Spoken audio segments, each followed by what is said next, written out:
So let's begin today's thing. I just want to give a quick information about TRIAC and the Professional Immigrant Networks program for those of you who are attending a TRIAC event for the first time or may not be aware about what we do. So we'll do that very quickly and then we'll get into the main event for today. TRIAC is a nonprofit organization, and our mission is to champion solutions that better integrate immigrant professionals into the Greater Toronto region labor market. So we've been in existence for about 17 years now, and our work is directed at helping immigrant professionals achieve their full potential using their skills and experience that they have gained internationally in Toronto and in the labor market. Most of our work is not directly aimed at immigrant professionals. A lot of our work is on educating employers about the benefits of hiring immigrant professionals and about the benefits of diversity and inclusion. So that is where most of our focus is on.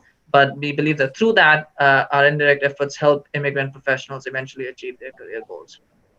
So we to achieve TRIAC's objectives, we have four different programs actually now that we run concurrently. Our flagship program, which is a TRIAC mentoring partnership program, which is a one-on-one mentoring program where an immigrant professional is matched with a mentor, someone who has worked in Canada for at least 2 years in the same profession and in the same level that the immigrant professional is looking to get into.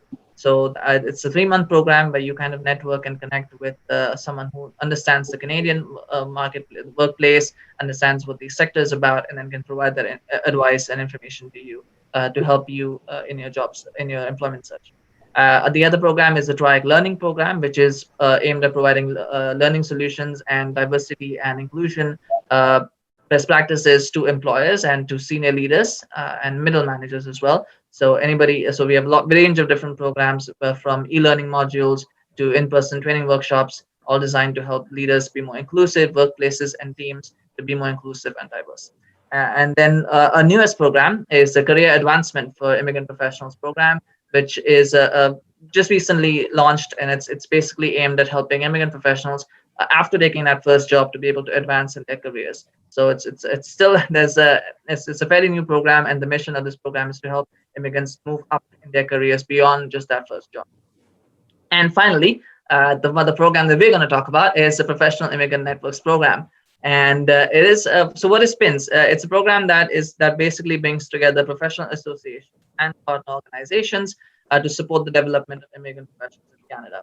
So it's basically a PINS is basically an umbrella organized program which brings together different partners and stakeholders within the immigrant sector of service delivery agencies and grassroots professional associations that come together to help the members of the professional associations be able to achieve their career goals in Toronto. So when we talk about professional associations, what we're basically saying is that they are volunteer-run and immigrant-led member associations. So these are grassroots associations that were started by immigrant professionals who achieved success in their careers, and they wanted to give back and help other professionals from their community or from their profession to also find that same level of success. All the associations, they're all volunteer-run, and they're all led by immigrants, or if they have a board of directors, then the majority of the members are immigrant professionals. They serve a wide range of professions and communities. Currently, we have over 100 countries and over 10 professions that are represented in the network. These professions range from finance, engineering, IT, all the way to arts and even marketing and communication. So it's a wide range of professions and communities that are represented. And many of the associations, they are community specific, they are profession specific. Some are community and profession specific, but then some are really broad range. So there's a wide variety of a wide range that you can find within the network. Currently, we have 81 associations that are part of the PINS network. And all of these associations, they have an established leadership and an articulated mission and objectives. So when you join a PINS association, you know clearly what the vision is for the association, what the mission is, and how you as a member can benefit from joining the association, and how you as a member can be part of that association. And finally, the most important thing is that all associations do have an employment focus. So they have programs or resources that are geared towards helping immigrant professionals achieve their career goals. And that's kind of where one of the more critical requirements that of being a PINS association. So when you join an association, you're going to get that help to that will benefit you in your career.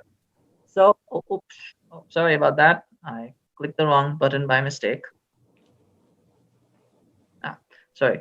Um, Yeah. So, what are the benefits of joining a PINS association? The most important is that you will develop professional relationships and networks in your field as an immigrant professional.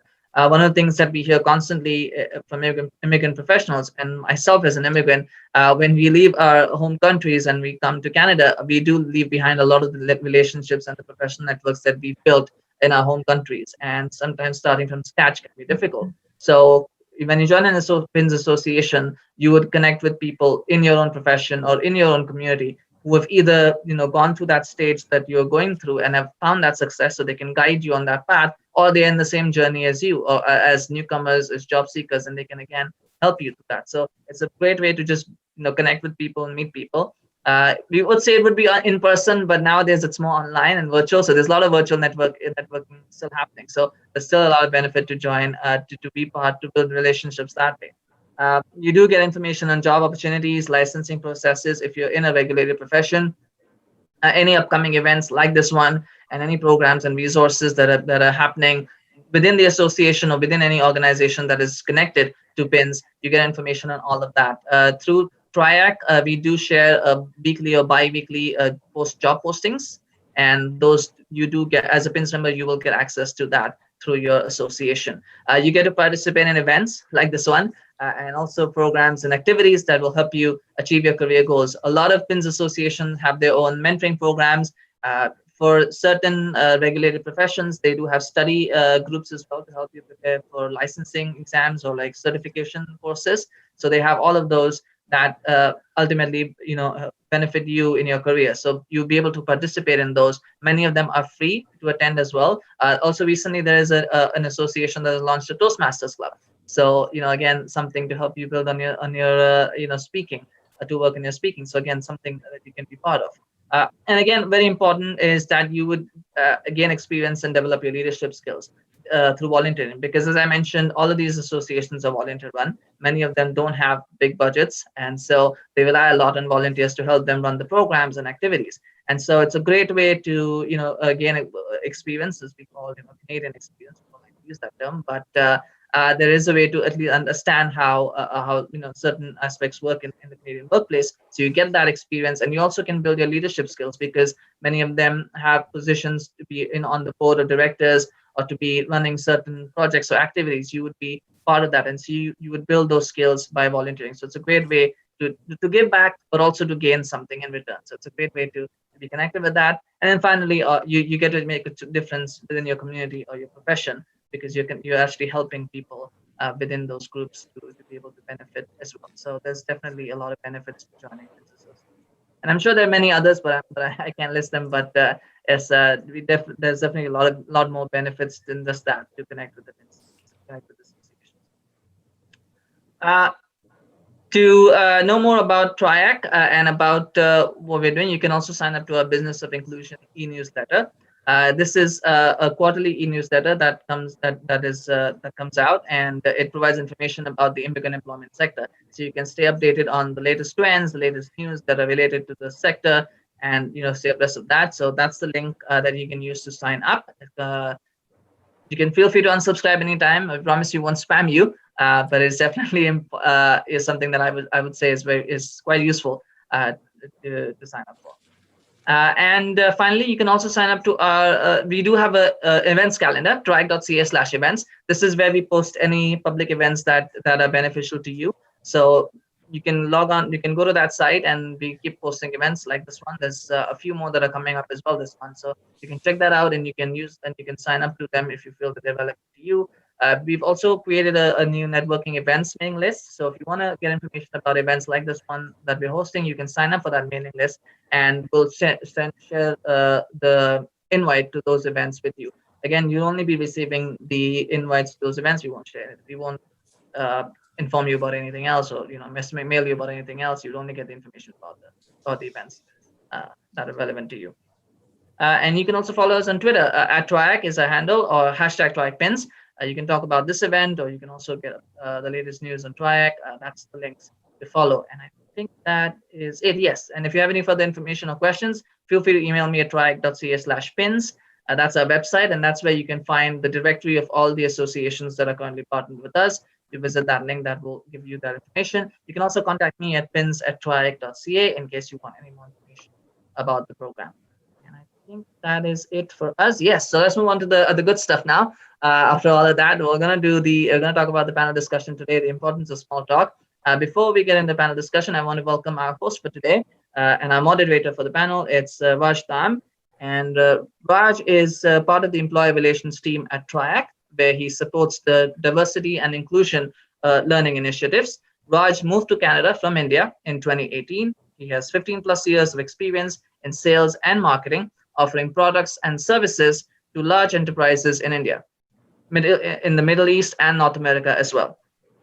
He is passionate about countering unemployment and underemployment among new Canadians and has been a mentor to many in their job search in Canada. Currently, Raj is working as the manager employee relations at Triac. So, welcome, Raj. The floor is yours. Thank you, Rohit. What I'm going to do is quickly share my screen, and I'm going to just welcome all our panelists. So thank you everybody for joining in. It's a delight to have you all here. And what I'm going to do in the next 45 minutes to an hour is to give you a quick introduction to all our panelists, and then get into directly into our discussion with each one of them. So moving on to Brent. Brent, of course, is a senior business development advisor and a networking coach. 30 plus years in B2B sales, marketing, and product development. He has a wide experience across sectors, right from travel, financial services, banking, not for profit, all of that. He has been a Triac mentor and a volunteer with the Institute for Canadian Citizenship. And he's founder of Brand Canada Experiences, which coaches newcomer entrepreneurs on networking in the Greater Toronto area. Great to have you here, Brand. And I'm moving on to Piyush. First of all, Piyush, hey, this is a pretty cool picture that you have shared. And unlike most others, it's not very different from how you look, right? So that's cool. Um, he's a financial services professional with close to 15 years of global experience across 5 countries. He's managed stakeholders from varying countries, origins, and levels within the organizations. And he believes every role is about problem solving, and communication is the lifeblood which drives every career. I think that's very true. And he learned that everyone, this is very interesting, so he learned that everyone likes to talk, and the devil is in knowing what to talk with whom, and very importantly when. So that's an interesting piece that you've written here, Piyush, and we hope to get more on that as we go into the discussion. Finally, last but not the least, Shannon. Shannon has over 20 years in HR leadership positions across the private and not-for-profit sectors. Throughout her career, Shannon has been passionate about diversity and inclusion and has demonstrated track record of supporting new Canadians in securing meaningful employment opportunities. Shannon's passion for the new Canadian experience was a driving force for her to join the Catholic Cross Cultural Services. That's a GTA-based national not-for-profit agency that empowers newcomers, immigrants, and refugees of all religions, ethnicities, and cultural backgrounds to settle, integrate, and succeed in Canada. In fact, Shannon, when I was a newcomer in this country, I did meet somebody from CCS who actually told me the wonderful Canadian tax system, which I was struggling to figure out, and I got some help from CCS, so that was great. Okay, so I'm stopping my share. Again, welcome everyone. I think one of the reasons why we even came up with a slightly unique webinar topic like small talk was from lived experience of a lot of us. I remember one of the first thing I kind of culturally got attuned when I came to Canada is that I was like, everyone is smiling and chatty. I go to the bank and people start talking to me on something, and that was culturally different for me. And then I kind of started getting this thing from other people. Somebody said, I was in sales in such and such country, and when I came in here, I realized that I have to create a personal connection, and I could do that initially without talking shop, and then I could excel in my sales career. Somebody said, I was very businesslike in my interviews, and then I kind of changed my approach. And then I did this. So a lot of things were coming together. But what essentially happened is when I randomly reached out to Sharon. Actually, I reached out to somebody else in our organization who then on a cold email completely, and then that person connected me with Shannon, and Shannon and I got chatting, and something she said was like, wow, man, that was like a wow moment, which was around interviews and small talks, and from her lived experience in her career. So, Shannon, would you want to share with all our participants here what you told me and how that could be relevant to them? For And sure. Thanks, Farhana, thank you. Nice living room, says Farhana. Thank you. I just zoomed this. I just Googled best backgrounds for Zoom, and that's how I got this. So thank you for saying that, There Farhana. you go. Yes, And Shannon. you've moved into Carry on. Springfield in the Simpsons house. In the Sims. That's awesome. Totally. Yeah. Raj, Yeah. thank you. Yes. So when I first started my career in HR, I started in recruiting, and I was working for a larger staffing company.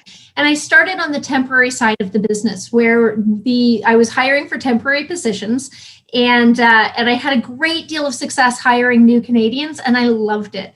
And so when I was promoted in that organization to being a permanent placement recruiter, I was super excited to bring that passion forward and to be able to offer better jobs to people, and permanent jobs to people. And the hiring process or the interview process for a temporary job is very skill-based, right? Because you need somebody who can come in and hit the ground running. And so that interview is just a quick, fast interview. Then you get somebody to do skill tests and get them out on the job. In the permanent placement hiring process, in the interview, it was much more about the organizational fit for individuals and how well they would be able to interact with their coworkers and how they'd fit within that corporate culture. And so the interview process itself was very different. And so I went into my new job and I was interviewing people. And after probably about a month, and I'm embarrassed to say this out loud, but it is the truth. After about a month, I had noticed a really disturbing trend in that I was bringing in people who were new Canadians on the basis of the strength of their resume, right? They had the experience and the education that I was looking for. And there was a disproportionate number of people who were not successful in the interview. And recognizing that, I realized like there's something wrong here. And it really bothered me. So I spent some time trying to pay attention to what was going wrong, right? From my perspective as an interviewer. And because it was so disconnected from my value system. It's not what I think in my head. It's not what I feel in my heart. And so there was something that was falling apart. And so I was trying to pay attention to at what point in the interview process is it going badly? When is it going off the rails? And I was shocked in that it was happening sometimes and most often before the interview even started. It was on the walk from the reception to the room and the first 2 or 3 minutes in that room. And I was interviewing people the way I and every other HR person out there has been trained to, where they say build rapport for the first 5 to 10 minutes, right? And rapport, it's about a connection. It's a feeling. It's me feeling connected to you. And it's when I am more aware of how we are similar than how we are different. And as somebody who grew up here, I was building rapport the way that I got taught, which was with small talk, right? And so I'm coming out to the candidate and I'm like, hey, is it still snowing? The person's like, yes. I'm like, do you think it's going to stop? They're like, yes. I'm like, do you like snow? No. And then we get into an interview and there was no rapport. There was no bond. It was awkward for me. It was uncomfortable for them. And at the end of the interview, I wasn't putting that person forward. And when I realized that's where it was falling apart, I changed my own practice, because the reality is this, like, as a Canadian, I'm addicted to talking about weather. We love to talk about the weather. But if I'm not hiring for a meteorologist, that should not matter, except for it does. And so I stopped doing that in my own practice, and I train other recruiters not to do that now, or to match and mirror the candidate to know how they are likely to build rapport. But I started coaching candidates, and it's not all new Canadians, right? It could be somebody's just an introvert and doesn't like to make small talk. But I found it was disproportionately the case with new Canadians, because in a lot of cultures, small talk is considered irrelevant, and it could even be seen as disrespectful or wasteful in a business meeting, right? And so I started coaching my candidates on how to get comfortable with small talk. And I found in doing that the success of the people that I was seeing, both in my own interviews and then in the interviews that I was sending them to with hiring managers, just skyrocketed. And then I became passionate about talking about this. And so I'm super excited for this forum to be able to share that with a broader audience. Thank you, Shannon. Honestly, that was striking for me as well. So when you said that people could have an unconscious bias, practically, people coming from different cultural backgrounds, I said, hey, this is something that if we can, needs more attention than what we have done. And thank you for sharing that. I think that's a striking example for a lot of us to know. Brent, I'll come to you now. You have had, of course, your experience has been across multiple sectors. How have you seen in your work life? How have you seen small talk play out in business meetings? Sure. Yeah, it's great to be on this panel and doing what we can to support new Canadians. Some of the points that you made, Shannon, around building rapport.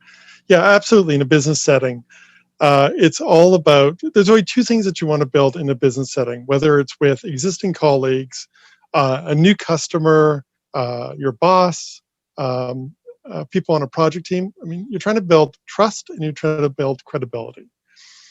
And I think that and it's also what you say and your actions. And I guess what I've noticed in working as a mentor and working with a lot of new Canadians is there's a lot of focus on the credibility in terms of their credentials and can they do the job. But just as Shannon pointed out, really you're trying to build rapport and build a relationship. And it's really about finding common ground, which I think she had mentioned. It's about something that we're in common. So I know that I want to learn more about you. I want to potentially do business with you. You potentially want to do business with me. And then we got something that we can build on. Because any person who is in any business interaction, you're also representing the brand of your organization, as is the person that you're meeting with. And you're going to make judgments not just about the individual that you're meeting with, but also about their entire organization. So part of it is, can I do business with this person? Can I trust this person? Do we have something in common? And surprisingly, there's so much that we have in common, but small talk, or another way of position would be conversation starters, is really the introduction to building that rapport. So it's not a transaction that you're having. It is a conversation and a relationship that you're building. And whether that is in my sales career or product development and working with overseas teams, or working on account management or marketing, the soft skill of being able to build rapport with people you don't know. And I happen to be able to have the opportunity to do that probably 5 times a day, and it's all online now. But you're trying to build rapport with people you don't know, and it is critical to people's business careers, wherever that would take them in Canada. Thank you, Brent. And that's again is so culturally different, because I have been selling to enterprise in my past life in India, and when we would get into initial meetings and if this was, let's say, meeting with a C-suite or whatever, then it was a very hierarchical kind of a cultural setup, and you never really talked about weekend or basketball or cricket for that matter. You just got into business. You said, I'm here because this is the context. These are the three things we discussed today. This is where we need opinion. This is why we feel our product is better. And you just went into the meeting. So when you said that in here or in North America, you take a moment to build that trust and credibility, that is very, very interesting. Um, I'll just and add one more different. thing, Raj. This is something that's been a learning process for me. I mean, I was in sales, 25 years ago, but I've learned, having dealt with more C-suite people in the last 3 to 4 years, that the rapport building is even within the C-suite people being in those Yeah, conversations with them. It's yeah, absolutely. regardless of where you are in the organization, this rapport Right. building, it's just how quickly how long that discussion goes on is kind of the, I think Payush once probably will talk about that a bit in terms of timing and the speed of business. But Right. yeah, Oh, absolutely. I mean, I'll definitely want to come and circle back on this in this conversation because I want to delve a little deeper. But Piyush, let me come to you. You have had a very interesting career. You have worked in multiple countries in Asia. You've worked in Europe. You've worked in North America, US, and now you're in Canada. You're also very new to this country. You were just 1 year into this country, and you have navigated your way, into the business ecosystem of the country very, very interestingly. So my question to you is, what have you found really in terms of the cultural differences between different countries of Asia, Europe, and North America with regards to small talk within business, within your own organizations? Okay, so first of all, thank you, Raj, for having me here.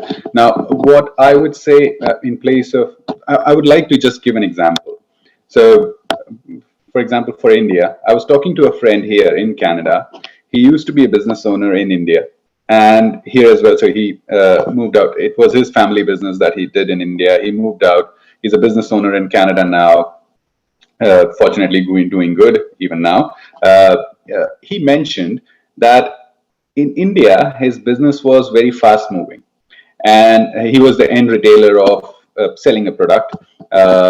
The business salesperson, just a scenario, would come to him, and he needed to make a decision fast. Not just because there are customers and everything, but there are competitors as well. There are quite a lot of competitors who are waiting on grabbing the customers, grabbing his clients, etc. So there he mentioned, I was talking to him actually even before Raj we got into the small talk discussion. I was talking to him about this, that how different it is in terms of relationship building in India, how compared to how it is here or some other country. And he said that there he didn't ever have time to do any sort of any other talk apart from business. He just had to make a decision fast about which salesperson he wants to go to, which product he wants to buy, and then sell it across to his customer. It had to be faster because of the competition that's there. And the same goes for the salesperson, because there are multiple salespersons trying to sell their things to the businesses, etc. So that's how it was there. When I am here, so that's what he said. Here, it's a lot about building that, like Shannon and Brent pointed out, building that rapport with the customer, building that rapport with their line from where the product flows and etc. So the focus in Canada is quite a lot on building that relationship first, and the trust comes not from the trust kind of has to happen first and then the business flows, whereas might be in India it's the other way around. You get the business and then you have a little bit of the business going, and then the trust builds and the business becomes more, something like that. So it's a little bit different how it works here. uh, I think it's the same thing that I have seen in the organizations as well.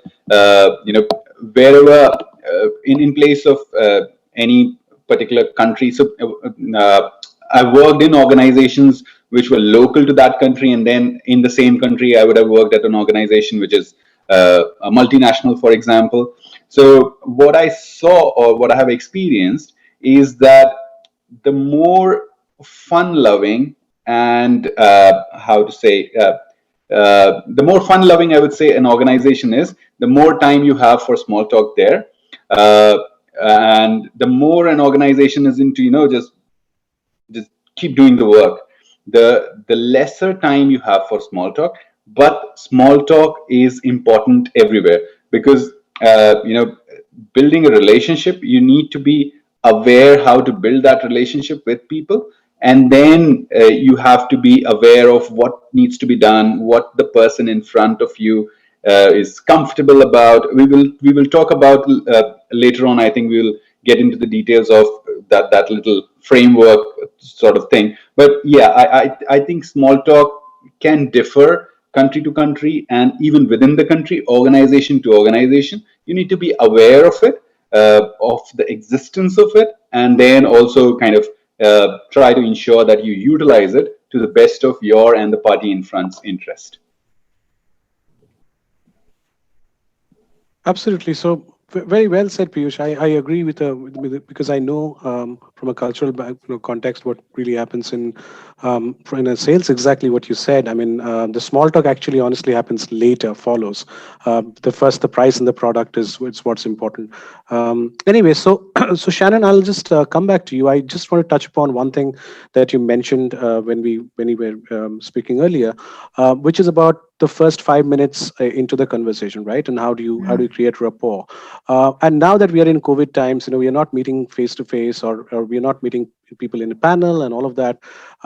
So there is a definite, so to say, you don't really know the body language, or you cannot study the body language like you would have taken cues if you were in person. So can you then give us all our guests some sort of understanding of, in today's world, how can you quickly build a rapport with small talk or within the first 10 minutes, first 5-10 minutes of an interview discussion, be it a phone or on Zoom? Yeah, I think that the best advice I could give to a job seeker would be to kind of follow the lead of the interviewer. So if the interviewer is talking about traffic or the weather or whatever, and probably not traffic because we're all online, but if they're talking about even just the experience of doing this online as opposed to not, right? They're not asking the actual job-based questions, then answer that. Not with one word, but with a sentence or two about like engaging in that conversation. I think that especially as we've moved online, that becomes that much more critical too, because to your point, the body language stuff is not as accessible to us, right? 93% of communication is nonverbal and 7% is the words that you say. But when we're not in person and you can't rely on that eye contact and firm handshake and all those other things, it really is your ability to verbalize and to build that rapport in connecting with the person and making those kind of conversational pieces. And so I think that it's being able to follow their lead. If they're jumping right into job-based questions, then you jump right into job-based answers. If they're making some small talk up front, then you make some small talk up front with them. And when they transition into more of a job-based discussion, then you pivot alongside that.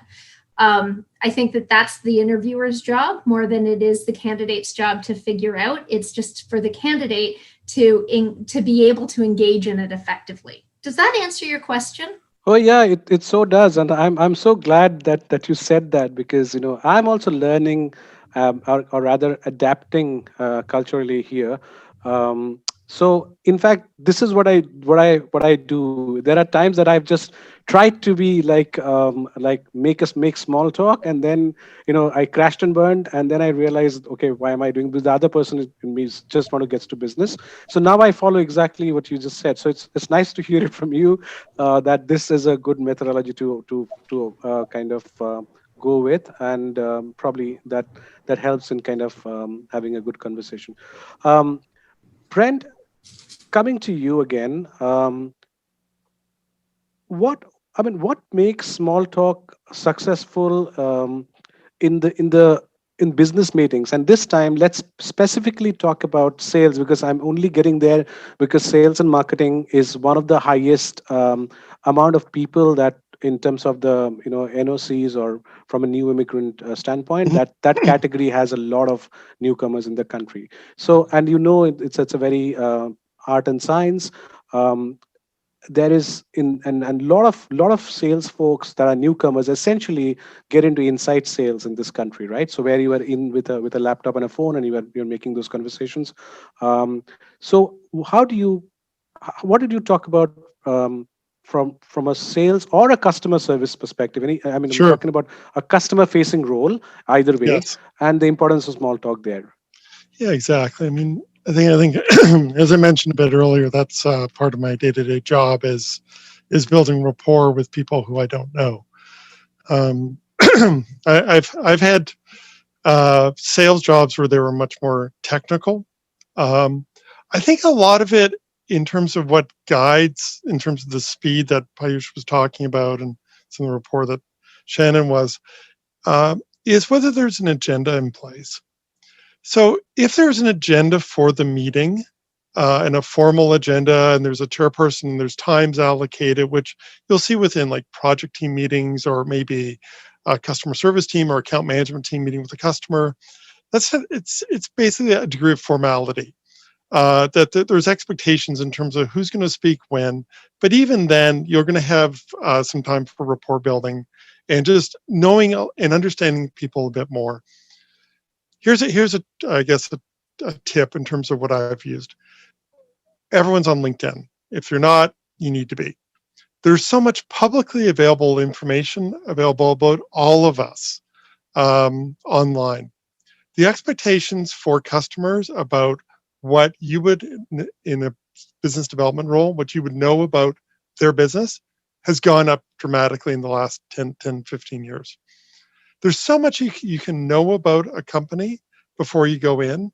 And a lot of that can also drive the small talk, because you want the small talk to be meaningful.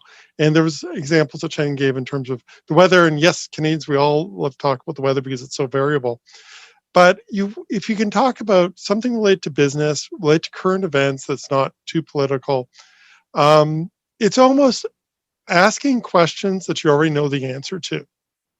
So I'll look up someone and I'll see, oh, hey, the person I'm meeting with has actually lived in the same city I lived in, or went to the same university, or I've been to that community.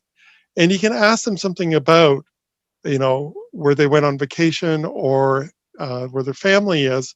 The odds are you're going to get around to a topic that you already know that you've got a connection with. In some ways, it's almost leading them to where you want to go. Some people will say, well, it's manipulative, but no, really, it's not, because it's all about building trust, commonality, common ground, so that you can move the relationship forward.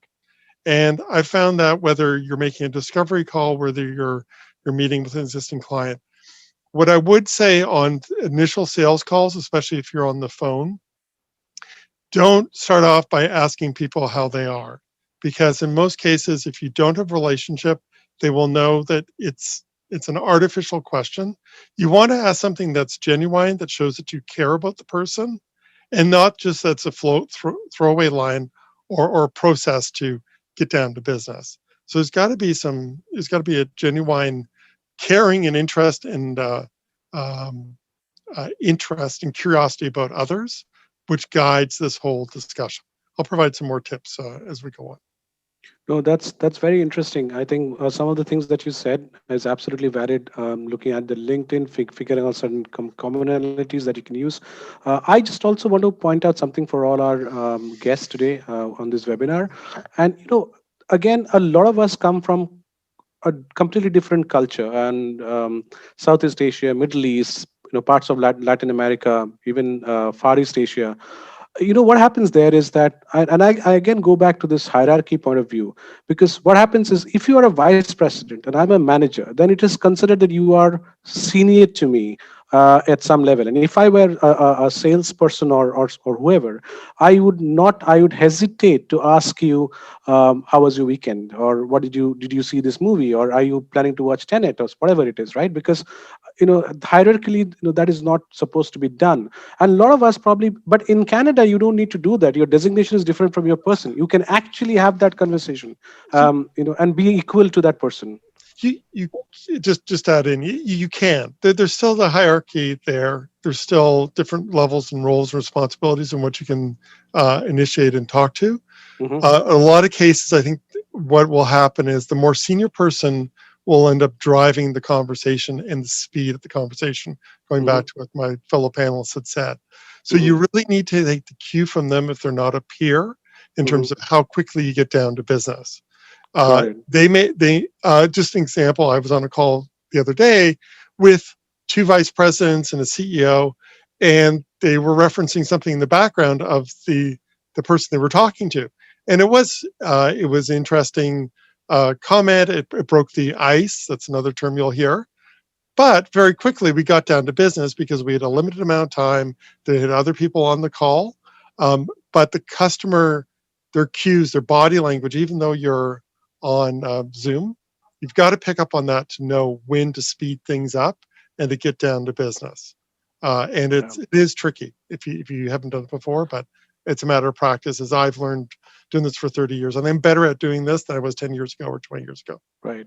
No, this is great, because to be honest, this is the, I'm loving what all of you are saying here, because this is the intention of the webinar, really to figure out, for a lot of us that are new here, to figure out how to strike a balance. Should I do this? A lot of us have this question: should I do this? Should I not do this? What is correct? What is not correct? So, like what you're saying, follow their lead. If you see that you have to get down to business quickly, do that. If you feel that they're chatty, they're talking about something, you can do that. But it's you are also saying it's tricky. You have to learn it. So so these are good information for people to kind of figure out and still be better at it and in their jobs. So that's wonderful. So Piyush, I'm coming to you now.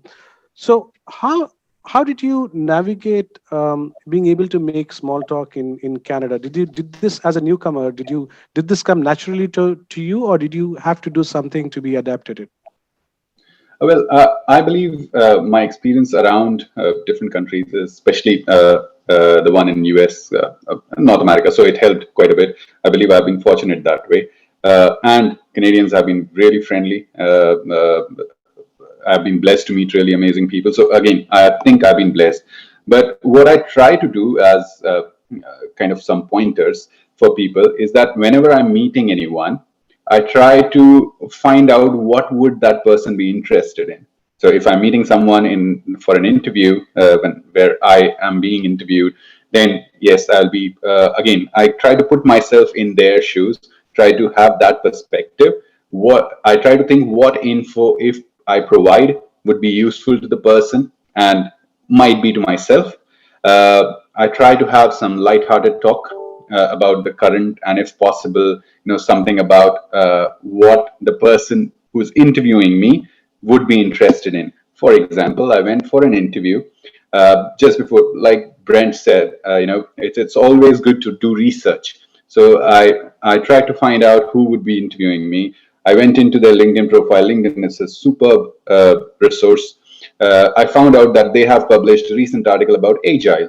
So I then went in, read about Agile, and in my interview, I brought that up when I can. So again, there is a balance, like the fellow panelists have been saying, and small talk or the whole interview thing. It is more like a dance, right? So you let them lead at least at the start. The dance. You might know different dance forms, but you don't know the dance form that they are going to perform right now. Let them lead.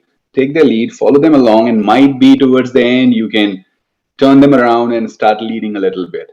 So that's what I did in my interview. I brought that Agile thing in, and then what happened is at the end, about for 20 minutes, we just ended up discussing Agile.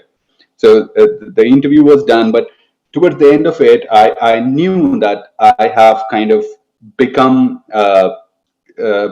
kind of increased my chances of being selected, because the kind of rapport that we have hit, me and my interviewer, has been good. And it happened because I did that little research on the Agile article that the person published, and I was able to talk about that. And the person was really comfortable doing that because that was a commonality that we found. So I think the research, again, the awareness, what would the person in front be looking for, putting yourself in their shoes, helps a lot. It is interesting what you said was, we talked about, well, I talked about small talk as a conversation starter, but you had it throughout, and then you also did at the end. So it's not just, it's kind of throughout the whole conversation. Yeah, I think primarily what I'm hearing from a lot of you is that essentially it's small talk. All of this is rolls up to communication and relationship building and connection, right? So you might do it at start, you might slip in something in the middle, you might also end at the end, whatever. So one of the things that, for example, I have followed and I've followed in both in my sales and marketing life in the past, and also as a person that has done job search in this country, is that I have actually gone beyond the person. So if I've tried to kind of, like in marketing we put a buyer persona, so I've tried to put a persona. Okay, this is the person that I'm going to talk to. What sort of a person this person could be? So let's say lives here, likes that, has a family, would be interested broadly in this, and therefore I can form a mental picture and say something that could be of mutual connection. So anyway, so I mean, and I may not be able to do it right at the start, but I'll probably figure it out somewhere into the overall conversation. Shannon, Can I coming make to you. one comment? I'm so sorry. Can I make one comment just Sure. with respect to the research piece? Because I do agree with you. I think LinkedIn can be a phenomenal tool, particularly if you're going into researching somebody for in a job interview. Because I think that LinkedIn is very much how people present themselves professionally. I would caution people against the utilization of somebody's other social media profiles around that. I've interviewed candidates who have said, I saw that you posted this quote on LinkedIn, and we get to talking about that quote, and it's awesome and perfectly appropriate. I've also had a couple of times where people are like, I saw a picture of your son on Facebook and it freaks me out. And I'm very open, like I'm the most open book person. So I just, as we're advising people to research the people that they're going to be meeting with on their social media, I would stick to the professional side, especially if it's somebody that you're meeting for the very first time, like an interview. Oh, wow. Yeah, absolutely. Yep. Oh, that's Okay.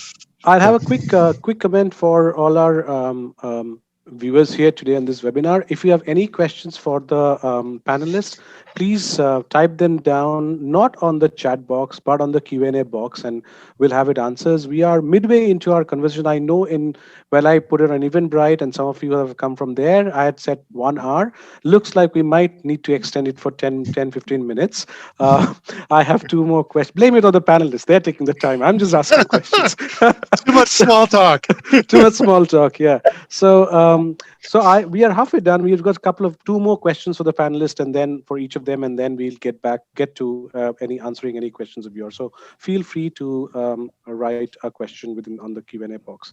So Sharon, coming to you, I think again this is something I picked up from something that you were saying initially. There could be, not everybody is comfortable in small talk, and that may not be just because of the lack of interest or knowledge about the subject, right? It's not about just hockey or weather or whatever, right? So what would be your advice for people that are not comfortable, or people that might be just introverts and they just find this like draining to be able to just, or why am I talking to you randomly? Let's talk business or let's talk shop. What should be advice for people like that? Yeah, I think that for broader business, I think be yourself, and it's okay to not be the person who chats about nothing all of the time. That's okay. If we're talking specifically around the interview part, right? Because that's sort of where my focus is around here. I think that people may need to extend a little bit beyond what is their comfort zone in order to be successful in landing the job. And so the advice that I've given to people around building the skill of small talk, because it is a skill like everything else, right? It's a practice skill. And one of the things that I used to say prior to COVID to candidates that I would be working with is go to the mall. Walk into stores in the mall, because retail sales associates are being paid to talk about very inconsequential things with you in order to build a connection. And go into every store and just say hi, and get to that place where you can feel comfortable chatting with different personalities. And when that feels comfortable, you're done. And I used to tell candidates, stop preparing how to answer interview questions and start preparing how to connect and build a rapport quickly with almost any kind of personality. And for me, when I did that, I started to see the candidate success skyrocket in actually landing the job. Once they're in the job, I think that I would never want to tell somebody, don't be who you are. If you're more introverted in nature, that is okay, right? If small talk isn't your thing, I think that you can get better at it. I think that it can be a critical success factor for you in your success at work. I think that it may be absolutely mission critical in getting a job, unfortunately. And that's one of those things for me where I'm like, I balance between, I don't think it should be the thing that keeps people from getting a job, but I also recognize the reality is it often is. And so that's where I would say to somebody who doesn't feel comfortable, the job of a job interview is to get the job. So here's a way to get comfortable. Absolutely. All right. So Brent, my next question is to you. You are a business networking coach. You have coached a lot of people in within the networking practice and how to ace their networking game. What role does small talk play, or rather overall within the business communication within networking play for people to be better at it? It's critical. So I'm going to give a quote from a friend of mine who I've actually never met in person yet, but hopefully after COVID I will. His name's Stephen Thomas. He's a networking expert based out of Oxford in England. He's the author of a book called Networking for Dummies. And his motto is every big opportunity starts with a little conversation. So every connection that you make, you never know who this person are that you're meeting. You don't know who they are, who they were, who they could be, or who else they know. So never take any of those interactions for granted, I guess is the expression. Networking now is it's a little more difficult. There's still, every year in the Greater Toronto area, there's about 25,000 networking opportunities. There's about 8,000 in the city of Toronto alone. And with COVID, actually, most of those have moved online. So it is still an excellent opportunity to get to know people, to build your skills, to practice, to build rapport. And what has also happened is because of COVID, there's been a blending between our home life and our work life. Okay, so I've been working at home for 6 months. I know that Payusha's been doing that. Shan's been spending some of her time working at home in the office. So those questions were, is it business or is it home? In a lot of cases, they've kind of become blended, especially around networking. So, I mean, I was on a call earlier today with a person I didn't know before. And in terms of building rapport, guess what I did? One guess in terms of what did I do at the beginning of the conversation? Yes, that's right. I had my mic muted because I'd turned it off here. So that started off was our conversation. She was on 5 Zoom calls a day, so was I.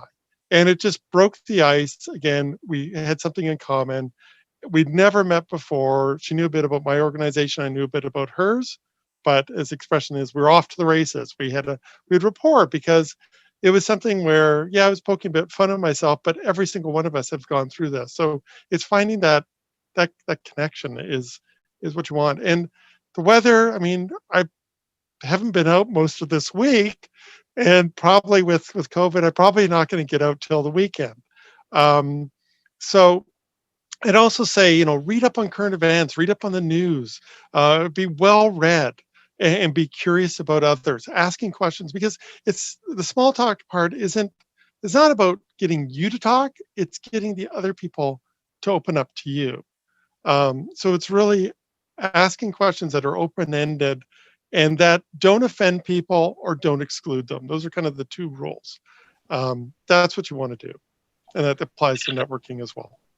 So Yeah. that's very well said, Brian. So I will tell you what I do, because as I said, I'm also adapting to this. So I do a little bit of this figuring out stuff myself that I know can quickly be an icebreaker. So one of the things I do, for example, is the last time I was talking to a completely new person as part of Triac, and I was sitting, and you could see my fridge behind me, and there were this stickers like this fridge magnet. So I told her, within the first 10 seconds, that, hey, I'm sorry if you can see the fridge out there, and all those fridge magnets and dirty stickers there. And she was like, hey, at least you're close to the fridge. So so, and then that created some laughter, that broke the ice, and we could start getting talking and just stuff like that. Yeah. And I think it's this level of informality that we talked about. We talked a bit about, depending on the culture people are coming from when I started in the business world, where I had to wear a suit every day to the office because I was working for a British company. It was pretty old school. I was going on sales calls. Even though I didn't have money for a suit, I had to have a couple of them. Things have gotten a lot more informal. They're not completely informal. COVID's made things a little more informal, but it's that degree of how comfortable are you in talking to anyone, regardless of where they are in the organization, and bringing yourself to the table. You don't want to quote my favorite Supertramp song for those older people, don't hide in your shell. Right. Great. So Piyush, I'm coming to that. I mean, some time ago, Shannon mentioned that it's a necessary skill. And to be honest, I can't remember his name, but I think he's the founder of the Canadian Immigrant magazine, and he wrote about 9 soft skills that every new Canadian should have. And one of that soft skills of 9 was the ability to make small talk. That was very interesting thing that I found out when I was researching on this topic. So Piyush, as a newcomer to this country, would you consider this as a necessary skill, or rather, would you agree with what Shannon said? Well, it is very, very definitely a necessary skill. I've so see an interview. Basically, as a new immigrant, you want to find an opportunity. In most of the cases, to get employment, and your first step towards that is the interview, right? And in the interview, you want to build that rapport because you want to be accepted in that organization, which is your target organization, and become a part of that organization. Till you are hired, you are still an outsider, and the organization who is interviewing you is the other party. So how do you make that move from being an outsider to being a part of that organization? To bridge that gap, you need to be at your best communication as possible, and small talk is very, very necessary to to bridge that gap. Even after you get hired, to become a part of that team. To So if you are working with a hiring manager, to start from being someone who's working for the hiring manager to start being someone who's working with the hiring manager. So in today's world, I believe, especially in today's world where all the visible cues have gone away, your water cooler talks and your team meetings in a room, etc., they have all gone away. So now communication has become ever more important. Your voice modulations, your small talk, what you are talking about, understanding of people around you, understanding of the person in front of you, what they want to talk. So doing that little, being aware. So I agree with Shannon and Brent, completely, that you have to be aware all the time. You have to be well read. So you could be an introvert, but even that does not stop you from reading well, from being well read, from being knowledgeable, about what's happening in the world, what's happening in the country, what's happening in the country of the person with whom you're talking, and try to get those in the conversations which you have with the people. because that's how you build that bridge, which where both the parties can start trusting each other, can start becoming as much as informal as possible. So when you start being the informal, that's where the best business happens, I would say. And the business is not just about buying and selling; it's also about the best work happens, professionally, etc. So yeah, definitely very important. All right. Okay. Thank you, Piyush. I think I'm just being mindful of the time. As I said, we would like to wrap up in the next 15 minutes. We have a few of questions that have come in, but before I get to the question, I have one final question, and this is addressed to any of you, whoever chooses, or if all of you choose to answer this, because I think this will benefit our attendees. Um, See, like an interview, right? When you go for an interview, you know that there is a star methodology of answering a question, right? So you situation, whatever task, action, results. If you are in sales, there is a spin methodology. There's a challenges sale. There's a medic methodology. So there's some sort of framework that people can use to, if somebody is not naturally great at small talk at that part, can use the framework. So can you suggest, any of you or all of you, a kind of a framework that our attendees can take back and use that in terms of better communication? Small talk is just one part in their interviews or business meetings or networking. Sure, I can add on to that. Uh, uh, so I call it Peppa, from based on the character that my daughter loves a lot. It's Peppa Pig. It's a cartoon character, but it's PEPA. So that's the framework I suggest to myself and to people whom I talk to. So the first P is perspective. What basically start thinking from the perspective of the party in front whom you are meeting. The next letter is E. The E is for environment. Now, the environment is not just the climate or the weather, but the circumstances that the person whom you're talking to is, or the circumstances of the world. So basically, all that, the current affairs, etc. The next P is, which mostly is the safest, is focus on positives. So if you're not very clear about what you want to talk, focus on the positives that might be the country of the person whom you're talking to has achieved something, like they sent a recent probe to Mars, which was a huge hit, or might be a team won a major sport event, which for the first time. So all these things, these could be a part of the positives. Just try to focus on the positives. Everybody loves positives. Generally, people are very proud of their place of origin or the country that they belong to. So you can utilize that.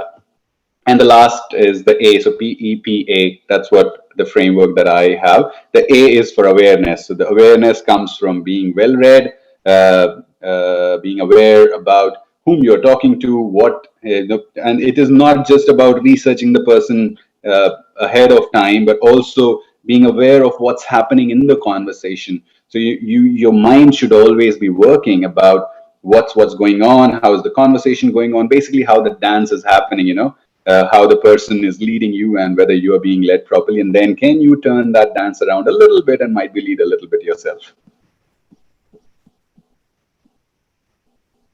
I think this is very interesting. Piyush, I think we should write a separate blog on Peppa and publish it on Triac. But in the interest of time, what I'm doing is there's some very interesting question from audience, so I'm just taking a couple of that. One person, that person's name is Anonymous Attendee. An anonymous attendee asked a very interesting question. And this I'm just addressing it to Shannon, so I will address it to different people in the interest of time. Shannon, that person is asking, please advise graceful ways to end small talk conversations. So how do you stop small talk? We've been talking about small talk. How do you stop and move on? And what are the nice ways to do that? I am a chatty person, so I get to witness graceful ways to end small talk from people all day long. I think one of the things that has happened to me and has worked for me is when somebody needs to move on. If it's in an interview, really let the interviewer guide you. And usually the interviewer will say something to you like, you know what, let's get started. right? And so, because it's that business meeting that Brent was talking about earlier. I think that one of the things that I've seen successful, if you're actually working with somebody already, or you're in a sales kind of a relationship with someone, is I am loving this conversation, but there's some things I need to get done. And it can be either in that meeting. So I'm loving this conversation, but I need to get these questions answered. Or I'm loving this conversation, but I have this project I need to work on, so that you're not discounting the person, you're not discounting even the value of that conversation, but you're letting them know that you need to move on to something else now. Okay, so that's great. I think a couple of people, Kathy, and again somebody who's anonymous. Kathy asks, my question is, what could be some conversation tips while connecting with someone for the first time over a call? And there's another person that has asked how to build rapport on Zoom. Most of the first interviews on Zoom or Google Meeting. So I think these are two. I think these are all towards, again, interview related, I'm assuming, because that's what it looks like. So Shannon, again to you.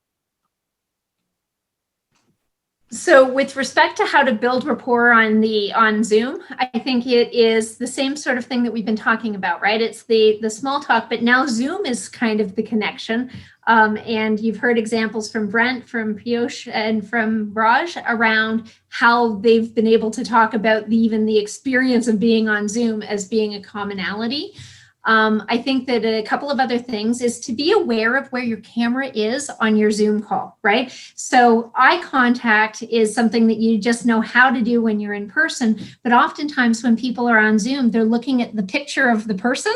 This is me looking at Raj, and I'm no longer making eye contact into that camera. So paying attention to where your camera is can be helpful with respect to that as well. Thanking the person for the time on the interview. And if you're nervous, it's okay to say, you know what, I've not done this on Zoom a lot. I'm a little bit nervous. And that can be a conversation starter in and of itself. And then the conversation tips while connecting with somebody for the first time over a call. Happy to answer that, but I think Brent would be a great person to answer that question. Thanks, Shannon, for the throw. So, yeah, I guess in terms of building rapport for the first time, again, some of the same tips with the background. I mean, I'll just give an example of Piyush had shared an acronym. I'm going to share with you a metaphor just in terms of how to look at it. And it's really want to do is you're imagining you're at a lake and you're a great swimmer and you're going to go swim in the lake. But in order to get in the lake, you can't just jump in. You've got to wade in, and you don't know how deep the water is going to be. It may be really cold, maybe really hot. You really need to take the temperature in the room. And I think that goes back to establishing this rapport with people in terms of, are you coming into a very, I wouldn't say hostile environment, but a very formal environment? Are people very relaxed in terms of time? So if people have set up and said, we're going to have a 15-minute conversation, you know that there's a hard stop. Or if they say, no, let's set up a Zoom call and yeah, no, I'm open for the next, half hour, you've got a bit more time to build that rapport. I mean, you also can, the tricks of look what's behind you. So I've got a double-decker bus, I've got a Canada mug, I've got a CFL football. So most people have kind of knickknacks behind them that you could use to kind of pick up on and know a bit of a person, especially because they're at home right now. And I think that the other thing to do is just watch out for Canadians' politeness. We generally tend to be polite, and we may have more blunt feelings that we're not expressing through the politeness. So if someone is giving you a hint or a suggestion, they actually may feel a little bit stronger about that than they're letting on. So you really need to be picking up on these cues. Sorry, last suggestion, idioms. People may know the language, but you need to know the idioms and the phrases that we use, some of the ones like icebreaker and off to the races, and learn what the idioms are in the environment you're in, and it would really help you with picking up on cues from whoever you're speaking with. Okay, thank you, Brent. So the first thing I actually learned here is ducks in a row, man. And I can't even tell you how much I said that. Let me put my ducks in a row in every interview questions. Anyways, so we are almost out of time. I will just make a comment to Marian. Marian asked me about the 9 soft skills. Marian, what you need to do is just, I can't remember the name of the person, but you could say 9 soft skills that every new immigrant should have, and then type Canadian immigrant founder. I'm sure you will get that blog or link or to that. And I will probably. This is a very interesting question, which I want to take because I think this from Rini. Rini is asking a question that says how to maintain the relationship after the first time meeting. And this will be our final question for the night. How frequent usually a newcomer should send follow-up emails? This is a question asked by my client. So I'm assuming she's working in the settlement sector. So it's a very interesting question. So any of you who want to take that, how to maintain the relationship after the first meeting, how frequently, how frequent usually a newcomer should send follow-up emails? This is a question asked by my clients. Anybody? Let me try. Okay. I would say that if you're looking to build rapport with someone, and whether you're sending an email note through LinkedIn or somewhere else, give people a week or so to respond. Then you send them a note. Give them another week or 2 to respond. Then send them the last note. After that, I wouldn't, because you're probably pestering them. So it's really being comfortable with the speed of business, but also in terms of, you don't want to pry. People are incredibly busy. If they're going to help, they'll probably jump in. But if you follow up more than twice over the course of a couple of weeks, it's probably too much. Others may feel differently. Okay, thank you. Thank you so much, Shannon, Brent, and Piyush. Thank you so much for your time. It's been lovely having you here. And before we conclude, Rohit, my colleague, has some announcements to make. So over to you, Rohit. Quick update. I have put in the link to the 9 soft skills thing in the chat window for everyone. Oh, well, Thanks, thank Piyush. you, Brent, Piyush, and Shannon for joining us today for this panel discussion. This event is really wonderful and it was really insightful for me as well, because small talk is something that I struggle with as well, even though we do it all the time at work. But thank you so much for sharing insights. Thank you so much to Raj, who did a lot of the coordinating and a lot of the of back end work and preparing this whole the whole questions and the whole discussion. Thank you so much, Raj, for doing that. We really appreciate it. Thank you, everyone who attended this event. We really appreciate your participation, and I hope you gained lots of useful insights and tips on this very important topic. As mentioned, I will share the webinar recording with you next week, so you will receive a copy of that along with the presentation on the PINS program in case you need that as well. So we'll do that. Please do remember that we will be posting this on our social media channels, but we do have an event coming up on October 20th. It's an information session with the Healthcare of Ontario Pension Plan about their upcoming opportunities that they have. So the event details are posted on our website at triac.ca/events. So if you go to that link, you'll find information about the event. So if you are interested and you are a professional in one of the sectors that I mentioned, please do feel free to sign up for that event. It's free to join completely. So on that note, we are out of time. So thank you so much, everyone. Have a good evening and a good weekend. And we'll see you again soon. Thank you so much. Goodbye. Thank you for the opportunity. Thank you, Raj. Thank you, Rohit. Nice to meet you, Yeah, no Shannon worries. and Piyush.